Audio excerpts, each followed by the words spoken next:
Hello, Bacho. Let's say this question. The question says the equation of a standing wave in a string fixed at both ends is given as y is equal to 2a sine kx into cos omega t. The amplitude or frequency of a particle vibrating at the mid of an antinode and a node are respectively. These are the four options. So first of all, हम यहाँ पे key concept use करेंगे. Key concept will be frequency and amplitude of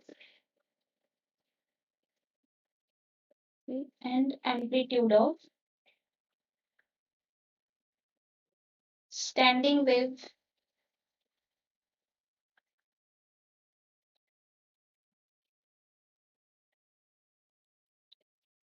सो यहाँ पे हम देख लेते हैं स्टैंडिंग वेव क्या है.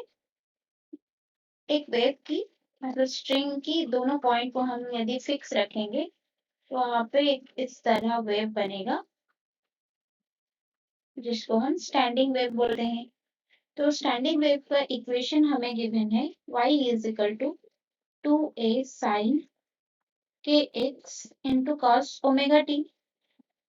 और स्टैंडिंग वेव का नोड और एंटी नोड कौन सा है. ये जो जहाँ पे एम्पलीट्यूड मिनिमम है और जीरो है वहां पे ये नोड बन रहा है और इस जगह पे एंटी नोड बनेगा. ये एंटी नोड है. तो इतना जो डिस्टेंस है नोड और एंटी नोड के बीच का जो डिस्टेंस है इसको हम बोलते हैं ये क्वार्टर फ्रीक्वेंसी है और सॉरी क्वार्टर वेवलेंथ है जिसको हम कंसिडर करते हैं लैम्डा बाई 4. तो क्वेश्चन में हमें बोल रहा है कि mid point the amplitude and frequency of a particle vibrating at the mid of an antinode and node.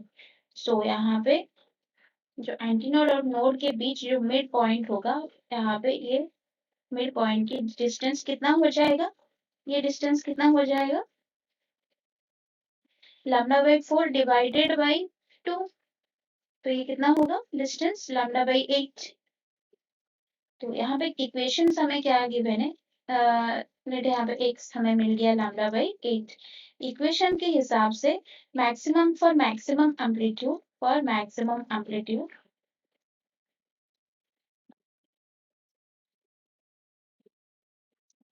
Maximum amplitude के लिए ये जो cos ओमेगा t को हम कंसीडर करेंगे cos omega t will be 1. तो ये एम्पलीट्यूड हमारा कितना हो जाएगा 2a sin kx. इसको हम एम्पलीट्यूड मानेंगे तो x की जगह हम पुट कर देंगे 2a sin और k की जगह हम पुट करेंगे k which is equal to 2 pi by lambda and 2 pi by lambda. x की जगह पुट करेंगे हम lambda by 8. तो ये कितना बन जाएगा which is equal to 2a sin lambda by 4. तो lambda by 4 sorry pi by 4. तो sin pi by 4 का वैल्यू कितना है 2a into 1 by root 2 जो पाई बाई 4 का वैल्यू है साइन पाई बाई 4 का. तो ये हो जाएगा √2a. यहाँ से हमें y मिल गया y is equal to √2a and तो हमारा एम्पलीट्यूड कितना हो गया √2a. और हमें क्या चाहिए फ्रीक्वेंसी चाहिए. फ्रीक्वेंसी कितना होता है omega is equal to 2 pi into frequency. तो फ्रीक्वेंसी कितना हो जाएगा omega by 2 pi. So this is the frequency. सो हम ऑप्शंस में देख लेते हैं यहाँ पे √2a और omega by 2 pi is the amplitude and frequency respectively. So यहाँ पे option 4 is the correct answer. Hope you understand it well. Best of luck.